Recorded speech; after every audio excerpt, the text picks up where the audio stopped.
what's important for whistleblowers is two things: is primarily integrity. And integrity is, of course, a very wide concept.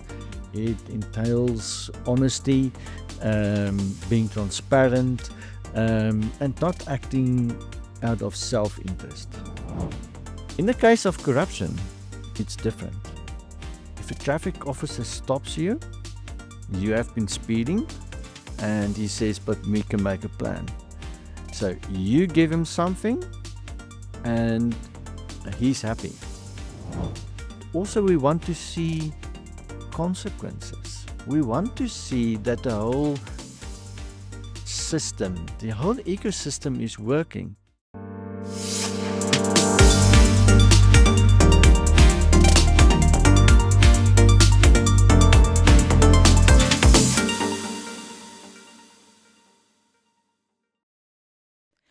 Good morning, our viewers. My name is Anastasia Mabula from the Institute of Internal Auditors South Africa, and today we want to welcome our special guest, which is Mr. Albert Van Zyl. And maybe before I introduce you to our special guest, the purpose of today's podcast, we're going to be focusing on whistleblowing and internal audit. What is the relationship between whistleblowing and internal audit? And for that, I want to turn my head on the side and welcome Albert Van Zyl for joining us in our podcast to discuss this most important issue. But before we go dive deep in introducing yourself, and I just want to have, maybe just tell us who you are. Yes, of course I said your name, but what do you do for living? Anastasia, thank you very much for the opportunity. It's a great honor to be here and to be part of your world, the world of internal auditors. I am getting older, so it's a bit of a long stage, but at the moment I'm lecturing at the Northwest University Business School, where I head up the unit for corruption and integrity studies. But for a greater part of my life, I spent time in the world of forensic accounting, and even before that, I was a lawyer. Wow. Thank you so much that you got it, our viewers. You see, we bring the special guests here, and we bring people who has got experience to guide us in performing our duties on a daily basis, because we care a lot about our members. But maybe let's just have some quick icebreakers questions. I just want to check with you the best integrity advice you've ever received in your life. Yeah, it's maybe do unto others what you'd like to have done against yourself. We find it in a number of religious scriptures, and it's I think important principle to live on. General principle, we all know it: do unto others what you would want them to do unto you. So maybe the second one, I just want to check with you, a quality you think every whistleblower must have. Yeah, I think what's important for whistleblowers is two things: is primarily integrity. And integrity is, of course, a very wide concept. It entails honesty, being transparent, and not acting out of self-interest. You got it, being selfless, you have integrity. I mean, that is a center for every internal auditors. We know before you even start your work, I think my first job, I was given like the code of ethics that had integrity, and that was supposed to be my Bible to live with as an internal auditor, and obviously incorporating whistleblowing. And I think maybe let's just dive into the next one. If you weren't doing this work, what do you think? What would you be doing instead? Oh, when you start out in life, you may have a certain perception, and then reality catches up with you. But I do love nature. I like being outside. I think something to do with nature would have been also very nice. Yeah, you said you're old, then you can consider that we still need you here. But thank you for that. Maybe just share with us a book or movie that changed the way you think about ethics. Yeah, a musical, which is also a book, Les Miserables of Victor Hugo. I think it's a very important thing to have a look at. There's two movies. The American version, you can have a look at it. There are better versions, if I may say. But an important movie to explain the importance of the ability to change, to reform, and to act out of self-interest. Oh, wow.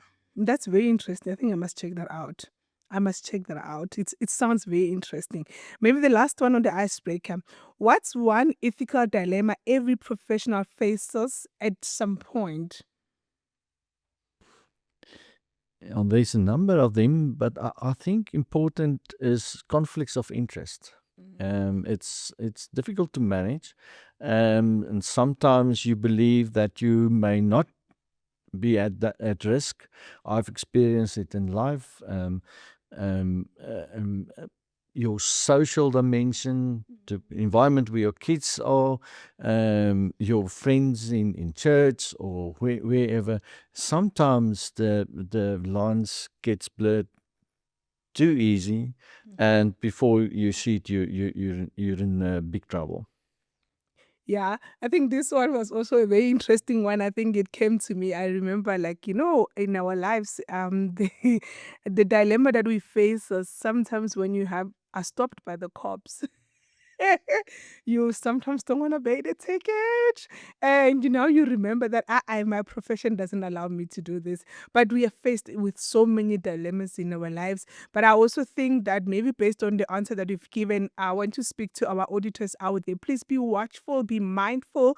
Remember who you are. You don't practice ethics only at work, but in your entire life, in everywhere you go. So thank you for that.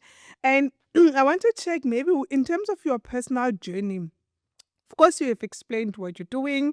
Like if you've been practicing a law and all that. But just maybe to expand more, if you feel like you haven't said much, tell us a bit about your background and what led you to focus on corruption, ethics, and integrity. What motivated you? Yeah. So as I said, when I started out with my studies, forensic accounting didn't actually exist formally in South Africa. So I started out as a lawyer in a firm in the Free State, and then joined one of the big four auditing firms in the forensic division. And that opened up a completely new world to me. What was interesting is that because that profession was growing so quickly, I was approached by the Northwest University, where we started the first undergraduate degree in forensic accounting in the country, and it was very nice to be part of that whole journey to establish something that I think fulfills a very important role in society. Our students are doing very well, and then during the period of state capture, I was seconded to the Zondo Commission to do research for them, and that brought about some changes in my own perspective of how, firstly, the extent of corruption and its impact on society, but I also realized that the answer to it is much broader. Forensic accounting or auditing or prosecutions are not the only answer. We need a holistic approach. A lot of aspects needs to be addressed. And then I was drawn in to the business school.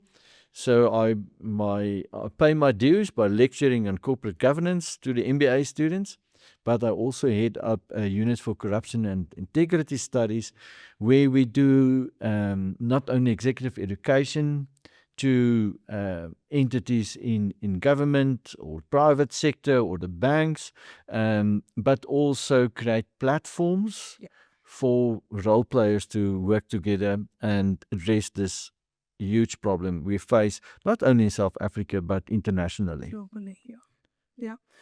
Here you got it, our viewers. I think this question also brought some perspective into my mind. I think, what I like about us at IIA, we really think about you when we organize this kind of episode, because one of the most important thing that it was mentioned just now by Albert is that you have to have passion for what you are doing. You have to have a bigger picture for what you are doing. And I think if we've got many Alberts out there, if we stand together against the corruption and the whistleblowing, the world can be in a better place. And I think the main purpose as well is for us to say this message out there. There is a need. Let's do it together. So thank you for such motivation that you are giving to us and to our members. And I think maybe moving on to the next set of questions, I want to focus more on whistleblowing culture and ethics. So maybe the question that I want to ask you is that why is whistleblowing such a critical part of accountability and governance? And why should internal auditors pay closer attention to it? Where do we fit in as internal auditors? Maybe to start with the first part of the question, you referred to the issue of being stopped by a traffic officer and paying a bribe. I think it's important maybe to explain specifically the crime of corruption and the nature thereof in answering your question. So normally crimes like, say, theft or assault, you may return to your house and find that a burglar has broken into your house, stolen items. You would be aggrieved and angry, and what would you do? You would then phone the police and say, come and investigate, I want to get my stuff back. Yeah. In the case of corruption, it's different. If a traffic officer stops you, you have been speeding, and he says, but we can make a plan. So you give him something and he's happy because he receives something, and you are also happy because you're not getting a fine. And that's why I refer to corruption as the happy crime. And the problem with that is now there's no grief party, no angry party. And hence that crime is not reported to the police. And we then sit with this notion, but there's no direct impact. But of course it isn't true. People who are speeding causes danger on the roads. It does have a societal impact. And this is where whistleblowers becomes important. To say, in order to detect this, not only corruption, but other types of crime, of course, fraud and so forth. You need people who are able to see, listen, but something is not right. I have to stand up for what is the right thing to do. And that is where internal auditors come into the picture. You are very much at the forefront of this battle as one of the first lines of defenses. Where you observe things from time to time, or more importantly, are supposed to ensure that controls are put in place to ensure that whistleblowers are able to have confidence in a system through which they can report whatever they've come across. Yeah, wow. I think you are actually bringing it home, and our viewers, I think this is also more for all of us to really look into ourselves. How are we acting? And sometimes we look things in a very small perspective. We don't think deeper how much it can cost if we think that in my language there's a saying that even if you can do it in the corners, it will definitely come out. I can't say it in my language, it's a bit difficult, but the reality of the matter is whatever that you're doing in the darkness, it will definitely come out, and it might even be causing more damage. Let's face the consequences. Let's report, and let's make sure that corruption, we are there as internal auditors to ensure that it doesn't happen. And also our global internal audit standards also guide us how to actually go on about reporting the fraud and fraudulent activities and criminal activities. So it's our responsibilities. I agree with you. And maybe just to also continue with the same conversation, many organizations struggle to build trust in their whistleblowing systems. From your perspective, what makes a whistleblowing mechanism truly effective? I think I've struggled with that. I'm ready to hear some advices. No, actually, I think a very important aspect in your question already lied in how you phrased it. South Africa, in my opinion, has a relatively good legislative framework to protect whistleblowers. We have the Protected Disclosures Act.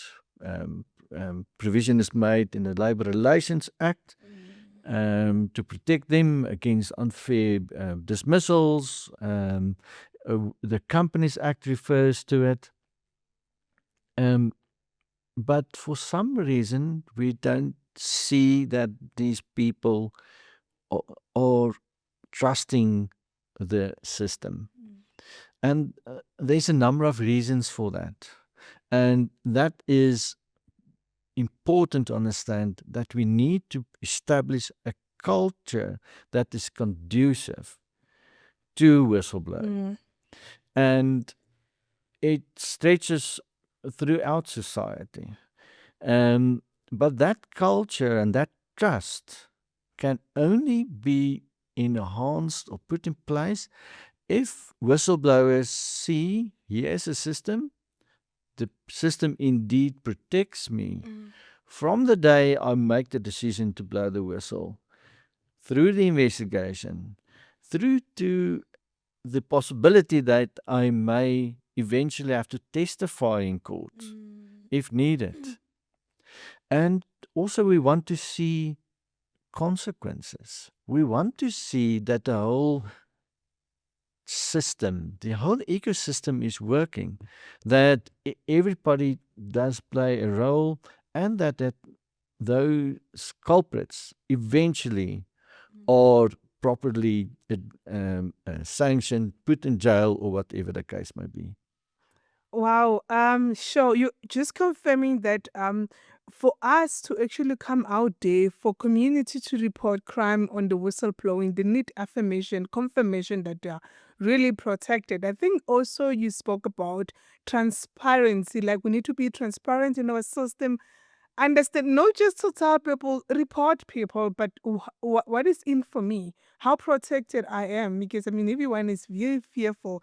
The challenge of having the most experienced people now, he's already answering some of the questions that I'm going to ask ahead, which is more exciting. It tells me how much a person is really devoted, or maybe loving what they are doing on a daily basis. So I'm going to skip one of the questions that already has been answered.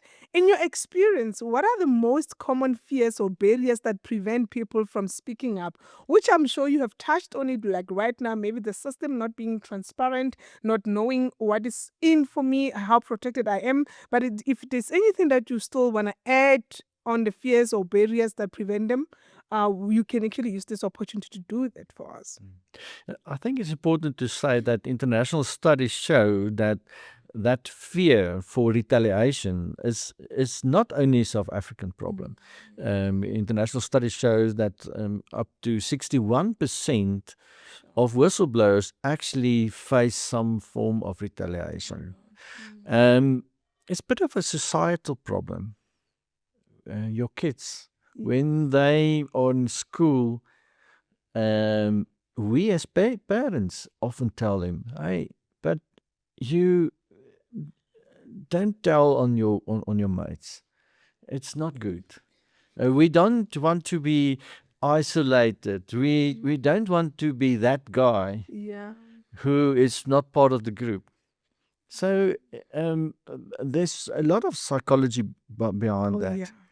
But for us, it's important, as I said, to say, can we create a climate where we say integrity and the support for those persons to not only develop integrity, but to demonstrate it in their whole lives.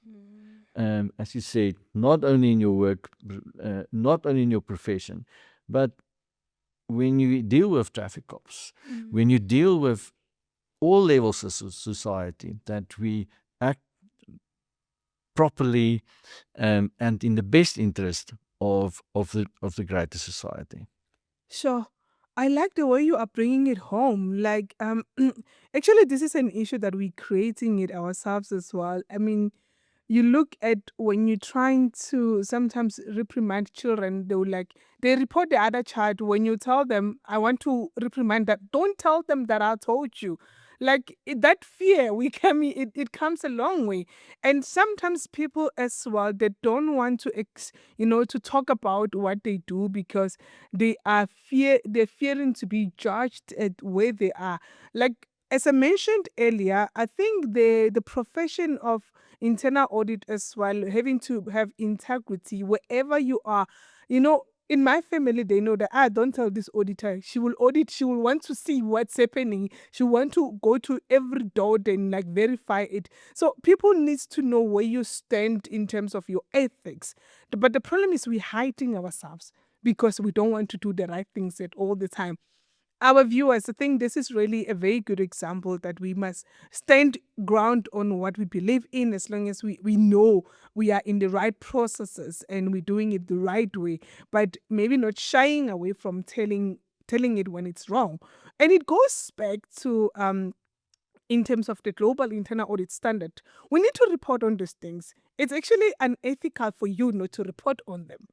So you are really and I like the way you're giving the analogies that are making it much easier for every one of us to really understand where it comes from and how it affects us actually in the future. And so the next question is, some internal auditors may find themselves in whistleblower-like situations.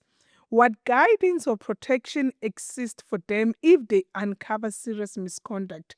Maybe before you answer this one, it's very this is very serious. It hits home for me because when I was practicing internal audit, there are instances where I uncovered serious issues and it was not really a very good experience. So I think maybe responding towards the people that are still doing the internal audit out there and finding themselves in this kind of a situation, what guidance or protection exists for them? They need to know what is there out there to protect for them when they uncover this serious misconducts in their work areas. So I'd like to start off initially by saying there's three groups that have to ensure the protection of whistleblowers. Firstly, the state or the government, which provides a legislative framework. Now, that we have in South Africa. I already referred to the Protected Disclosures Act, which is actually written very wide. It protects not only employees, but after the last amendments, also workers, which may include temporary staff or consultants or independent contractors, which may often include internal auditors. So you have that protection in terms of the Protected Disclosures Act, the Labour Relations Act, as I said, and the Companies Act. But the second group is those entities who can enable whistleblowing and safe environment for them. And that include professional bodies like your institute. Not through, and there's a number of ways they can address it, through training, including it in your curriculums, but also creating structures in your own environment. The third group, however, is the whistleblowers and witnesses themselves. They know their own environment. They know what they require. And they have to realize that they also have a duty. It doesn't help you. We have all this confidentiality to protect you as a whistleblower, and then you go and tell it to everybody. So that is, I think, something else I'd like to add is we have to distinguish. So if I detect something that is wrong as an internal auditor, we have to distinguish between a legal duty to act upon it, and maybe a professional obligation and an ethical or moral duty to act upon it. So, of course, the legal duty we cannot shy away from. Section 34 of the Prevention of Corruption Act, PRECA, places a duty on persons in a position of authority at an entity to report not only corruption but also fraud, theft, and related crimes in excess of 100,000 rand to the police. That must be reported by those persons. But in terms of money laundering, Section 29 of FICA, the Financial Intelligence Sector Act, places a duty on the management of an entity, but also employees, if they suspect money laundering or terrorist financing happening in terms of the Terrorist Financing Act, that you have to report it. So that's a legal duty that you need to act upon. In terms of your professional standards, that's very important. And there you as a profession has a very important role to play. So listen, what do we expect from the conduct of our profession? Did you provide training to our members? How would we like them to act as professionals? Yep.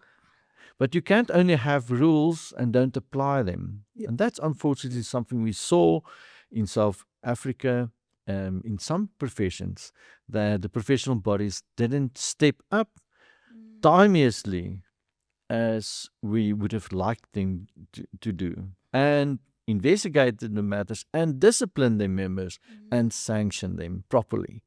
That's a very important aspect to. We can maybe discuss it a bit further, but let's leave it for now. For now, let's leave it. But I think I just want to add to what Albert just said. In terms of us as the Institute of Internal Auditors South Africa, we really do have a role to play. We do have a whistleblowing line where we would like you to kindly report just any misconduct that you're seeing in our members. And the difficulties that we are finding is that most people, they're sometimes practicing internal audit as not members of the institute, and that also makes it difficult, because if they are not members, how do we then put them liable? So this is the time where we are saying, please do report any misconduct to us. There is a whistleblowing line that we have in our website, in our channels, and in all social media channels that we have. And that is so true. We really have a very bigger role to play. I mean, we train our members on our internal audit standards, how they conduct themselves, and in actual fact, even post-implementation now, because we have got the new standards, we have been going through on a journey, or like doing the webinars to make sure that the post-implementation people understand what is expected, how should they conduct themselves as internal auditors.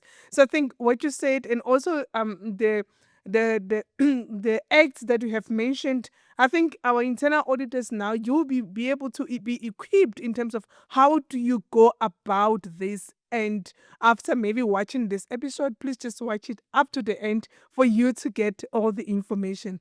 Moving on to the next one, there's actually a fine line between being a good auditor and being seen as a watchdog.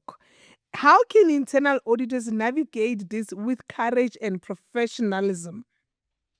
I think that is a very important question, because I'm not here to explain to you what internal auditors are. You know it. But in my opinion, it's very important that we use the correct tools to do a specific job. If you want to put a nail into a piece of wood, you can use anything from a hammer to your own shoes. Okay. The problem is, if you use your shoe, two things will happen. The nail will not get into the wood, and secondly, your shoe will be damaged. And why I use this analogy is and you refer to internal auditors and watchdogs. in my world, we explain what forensic accounting is vis-a-vis external auditing. We often say that external auditors are watchdogs. Forensic people are bloodhounds. We investigate. But of course, internal auditing is something different. It's different from what accountants do or from what external auditors do and forensic people do. You have a very important and specific role to play. And we shouldn't misuse your profession for something else. Ensuring that controls are put in place is actually a forward-looking exercise. It betters or supposed to better an institution. But taking resources from internal audit to do reactive work, like investigations, has two risks. One, you're not actually trained to do the investigations. There's a lot of legal stuff that needs to be considered. But there's also an opportunity cost, because if you use internal auditors to do something that they're not trained for and they're not actually supposed to do, then they don't get to their actual job. So it's important that we be clear on that and explain to our clients is there's a specific very role for each of these entities. Of course, creating a culture towards whistleblowing is, as I said, something the whole of society needs to address. And internal auditors have, in my opinion, a very important role there. Not only will you be confronted with issues when you do your work, but your primary focus is to say what controls are being put in place, or is it working, and how can we better it? And because an important, I think, notion to understand in addressing economic crime, there's two ways to well, actually three. You can do nothing, but you can be reactive. But the whole reactive world is actually counterproductive. It wastes time and money and a lot of energy. And the money is in most cases already spent on a car or girlfriends or whatever. You want to be forward-looking. And so how do we prevent this? And how do we ensure early detection? And that you can only do by putting systems and controls in place. And that is the role and the environment where you are operating. Oh, yeah. Watchdogs, they like using this word, but anyway, I'm not going to talk much about it. I thank you for that, Albert. The next question, I think you touched on culture. How does organizational culture play into encouraging or suppressing whistleblowing? Maybe continuously, just to add to the question, can internal auditors influence that particular culture, or are they often working against that culture? Yeah, you know the old saying, culture eats strategy for breakfast. Okay, so so you the culture of an entity is critical. It's so important that our leadership is in different entities in society realize the important role of culture, and not only culture, but also I would like to say the climate in an entity. It's a bit different, but that culture is central to how we do business, and that affects from the climate, our sustainability, how we treat our employees, our consumers, but also whistleblowers. When you can look at a couple of instances that we've had in South Africa, I think one that jumps to mind is Steinhoff. There you have an interesting example of a brilliant board of directors they were one of the best qualified boards of directors you had. But they had a CEO who was not transparent, that thought that the rules doesn't apply to him, and created a culture of a lot of gray areas where you don't speak up, where you don't voice, where everybody actually placed a lot of trust in him that were not due. That is very, very important, as you said. Wow, yeah, culture is actually, I agree with you, because when you are in an environment where the culture is conducive for you, you actually are able to think and you're able to report that which is right. I think, yeah, no, I fully agree with you. But also, hence, we are diving into understanding the internal auditors must also focus on auditing cultural environment.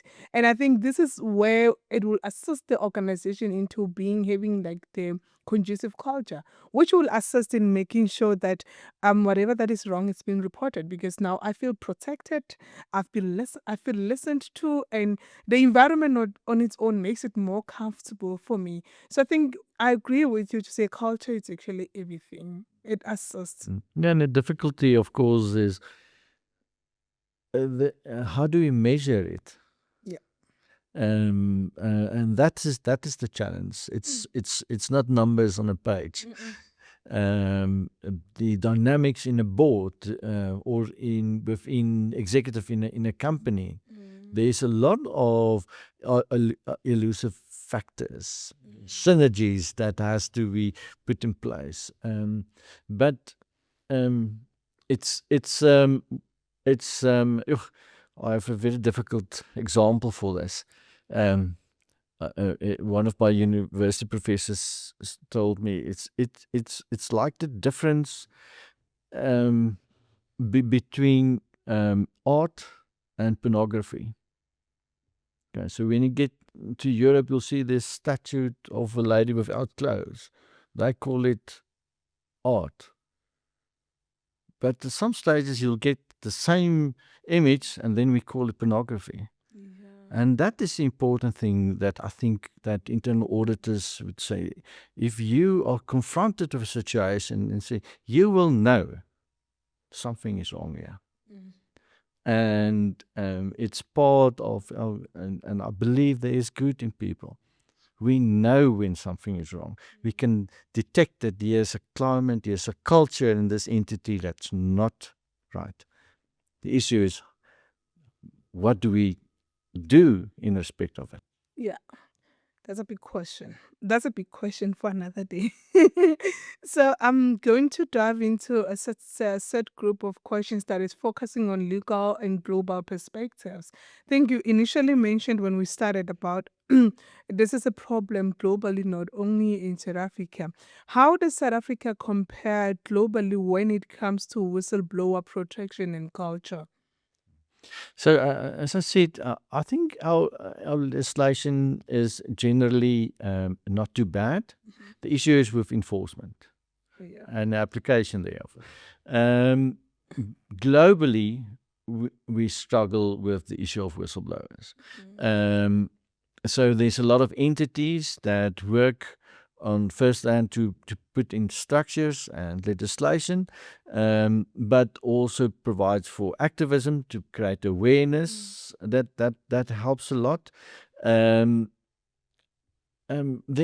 are a number of contentious issues. So if you look at the recommendations of the Zondo Commission, they would say that South Africa should strive to comply with the provisions of the United Nations Convention Against Corruption as far as it pertains to whistleblowing. But then they introduce a suggestion, and that is the issue of giving rewards to whistleblowers. And currently, in terms of our legislation, it's not a good idea. And I think ethically, morally, you can also argue a person who's paid or received compensation and has to testify has a lot of risks and trouble they're going to run into. So how we're going to manage that is an issue. There's a lot of pros and cons that need to be considered. This sounds like a very complex issue, but I think we will win at the end. So I just want to check, maybe let's get your view on this one. What trends do you see in whistleblowing globally that South African organizations should pay closer attention to, for example?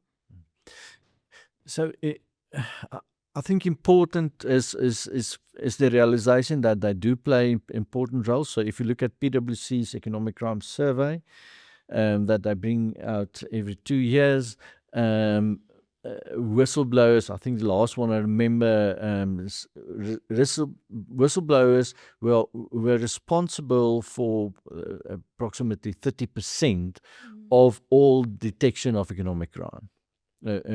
So they do play an important role throughout the world. Internal auditors, by the way, if I remember correctly, were set at 9%. But on the other hand, what I miss, external audit doesn't even feature on that list, which is very interesting. But 8% of economic crime were detected by accident. So there's still a lot of room for improvement. So internationally, there is a lot of emphasis on speaking up, and a lot of international bodies work together. That not only in the anti-corruption or anti-fraud world, but also in terms of the money laundering world.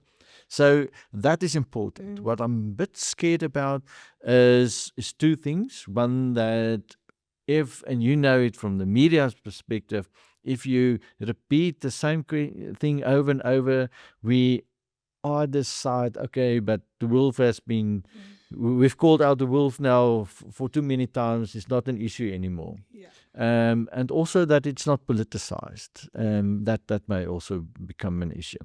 Yeah.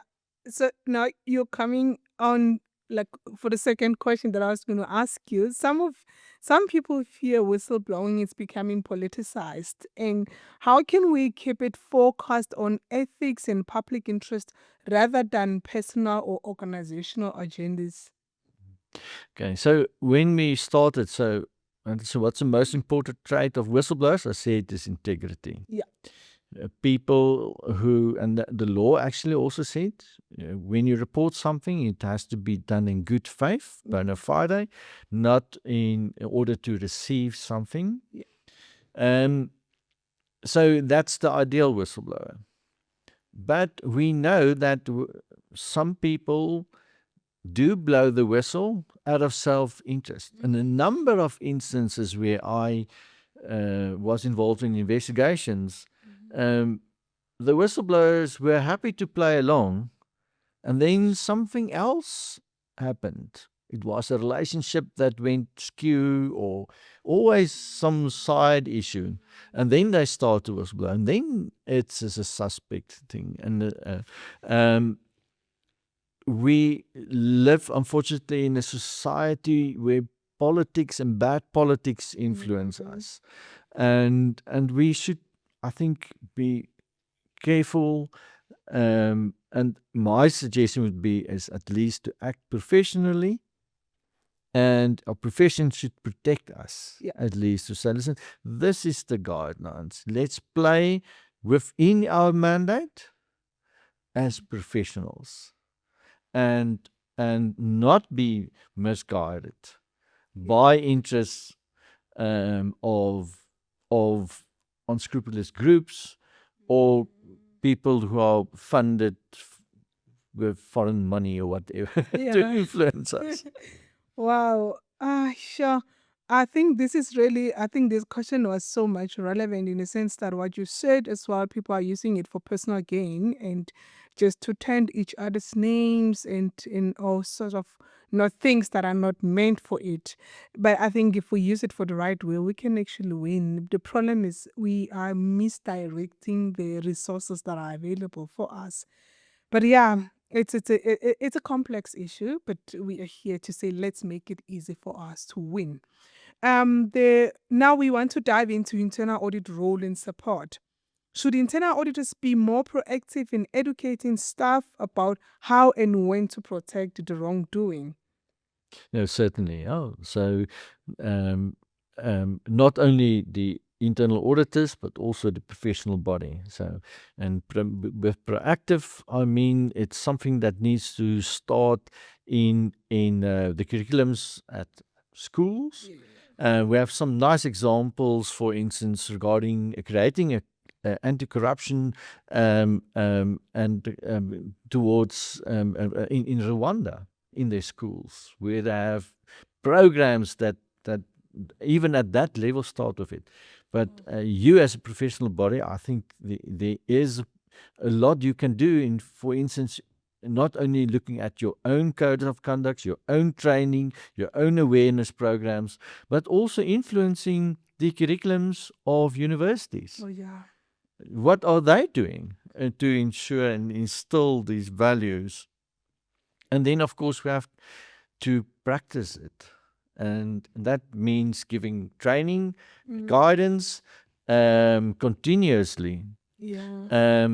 But also addressing the issues when things go wrong. Yeah. It's not nice. Discipline, nobody likes being disciplined.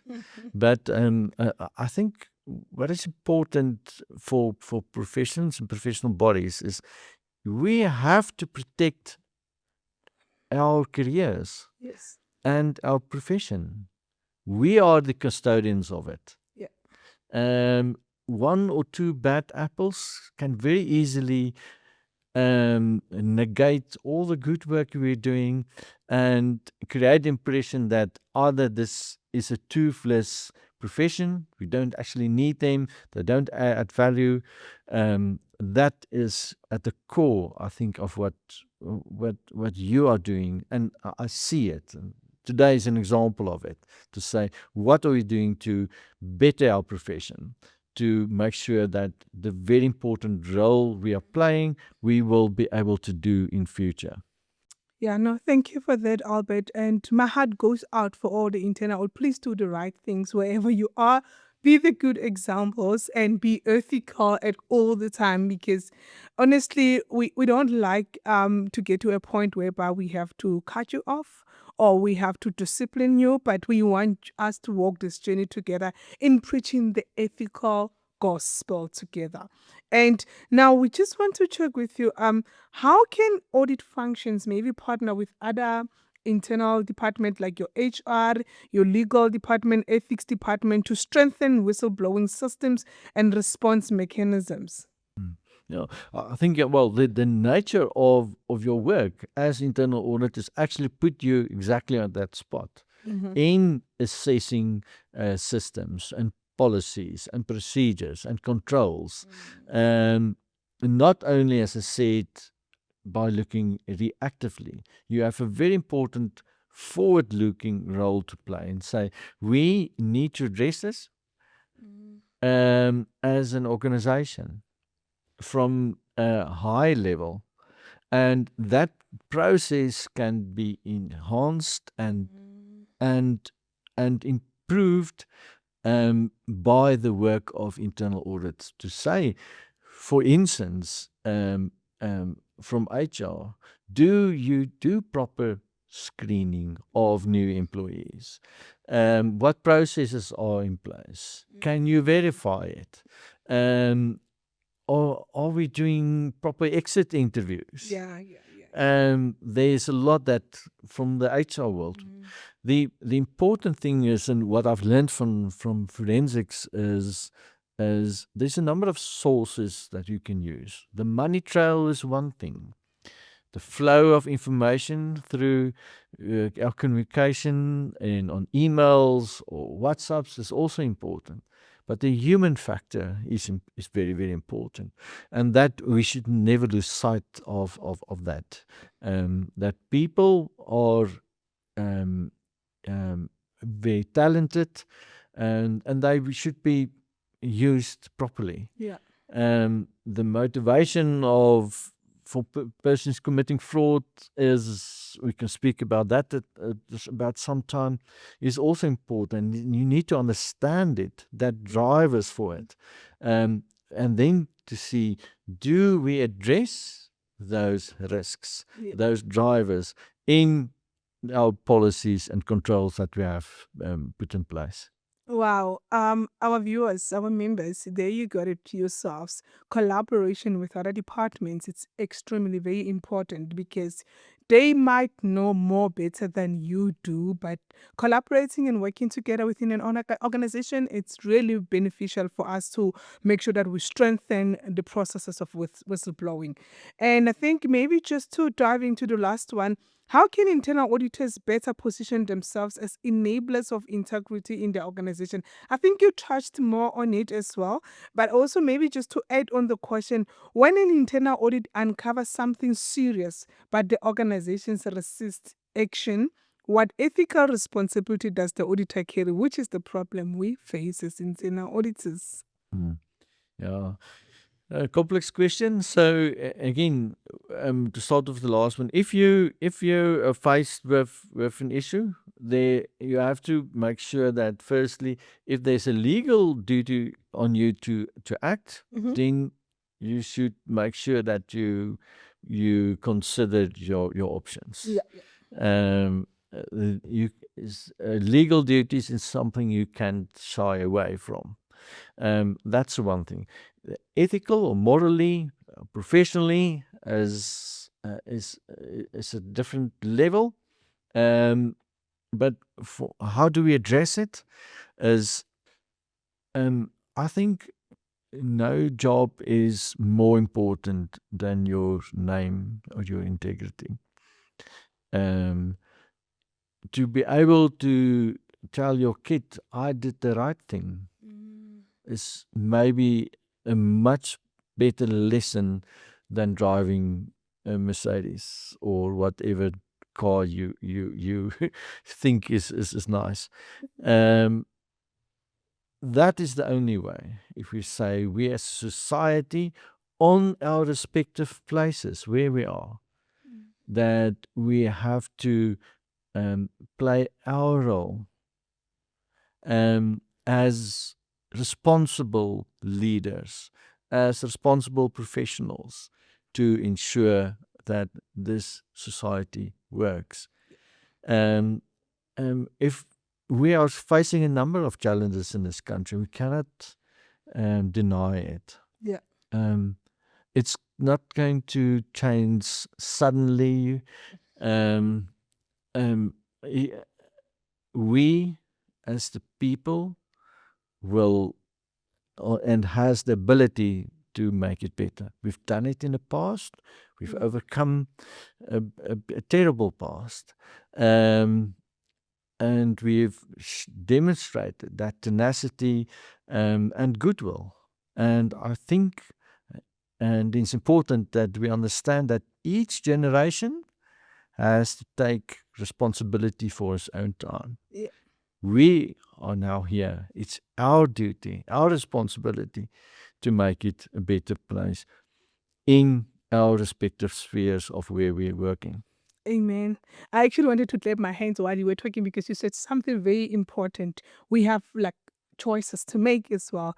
If we want to stand to be who we are with what we are getting, but doing the right thing, it's actually a very good legacy that you're building for yourself and your family. And I think maybe coming up almost to the end, have you seen any standout cases, even anonymized, maybe, where whistleblowing made a real difference? Or maybe if you can just go further and give any examples of internal auditing playing a key role in protecting whistleblowers or acting on their disclosures. Yeah, I've seen a couple of them in my life. Also, I've seen instances where it went wrong. Um, but I think in general, um, we the problem with human nature is we don't learn from the past. Okay. Yeah. South Africa went through a terrible period in state capture. But we should learn from that experience. And so if you want a good example is, remember in the period of state capture, we had the Gupta leaks. Somebody got hold of a number of data, of vast volumes of data of emails. And that was secured with assistance of some people. And that was used to say, but here we have proof of what went wrong. And that was an essential part. Those whistleblowers that was played in ensuring that we won't go in a totally destructive course in this country. So it was something that happened. All of us, we will remember that hashtag, and it's something that enabled transparency. Not maybe it's important thing just to re-emphasize that transparency, putting something in the light, is the best medicine for these illnesses, specifically the illness of economic crime and corruption. Amen to that. Transparency, I'll say amen to that million times. In closing, Albert, I just want to say or check with you, what message would you like to share with internal auditors across the country on World Whistleblowers Day? I think the important thing is that internal auditors be respected. I think it's an important profession. You have a very important role to play in organizations on different levels, in private sector, public sector. You are at the forefront of creating a culture that's conducive to whistleblowing. That role, the forward-looking role, the enabling role is crucial, and you are one of the very important custodians of that functionality. I hope you got it, my viewers. This is a very important message to you from Albert. You are very important within organizations to create a sustainability and also a very conducive culture with regard to whistleblowing. And if you were addressing someone considering blowing the whistle but unsure, what would you say to them?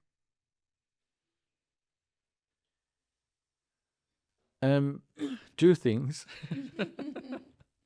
And I think it's important for internal auditors is we must always remember in this whole drive towards protecting whistleblowers that you shouldn't do two things as do not do harm. In other words, misuse these people.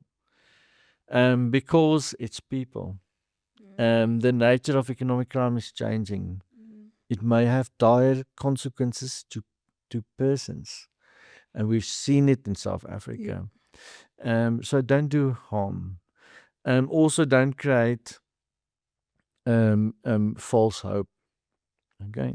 You are not the police. You're not a prosecutor. Yeah. Okay. You can't promise an outcome. So having said that, I think that, as I said earlier, that we have to have an ecosystem. We do have the legislation in place. It needs to be enforced. There is a duty on professional bodies to provide guidance and to protect our own internal auditors and provide avenues through which they can blow the whistle. And thirdly, you are in the best position to assess your situation. But sometimes you have to realize that if we don't speak up, if we don't do the right thing, bad things will happen. Yes. And as I said, it's our responsibility to create a safer and a prosperous future for our kids. Nobody else is going to do it for us. And imagine if the bad thing happens, would you live with that for the rest of your life? I think that's a very big caution you are posting out there, that we need to report the wrong things because the consequences, we might not be able to live with them. And as we close, how do you personally stay inspired and continue to grow in this complex space?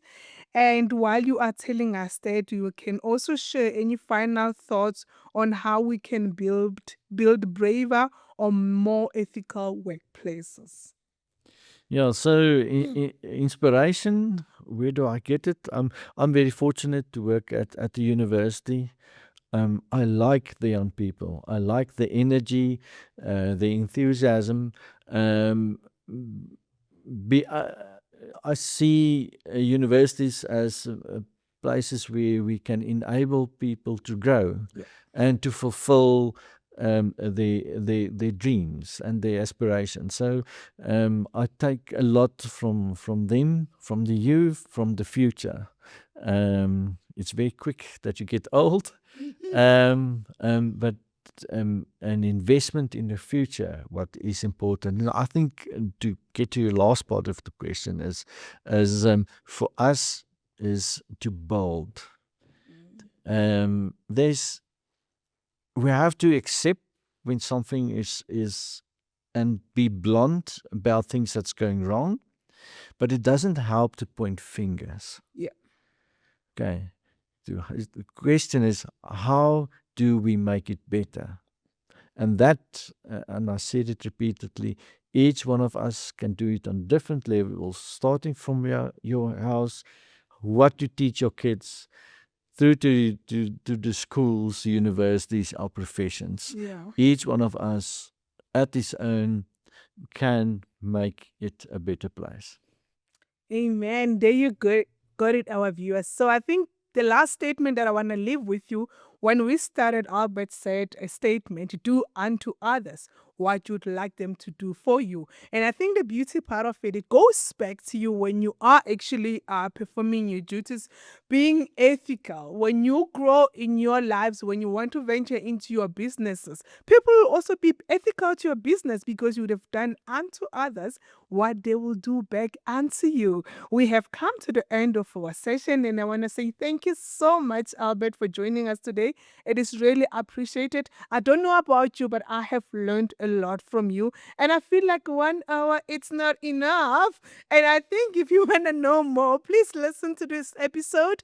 And I want to ask and encourage you, like our page, share and subscribe, because when you subscribe, anytime there's something new, it will pop on into your emails or onto your phone, and you'll be able to see what's happening, and the new things that are happening will always bring it to you.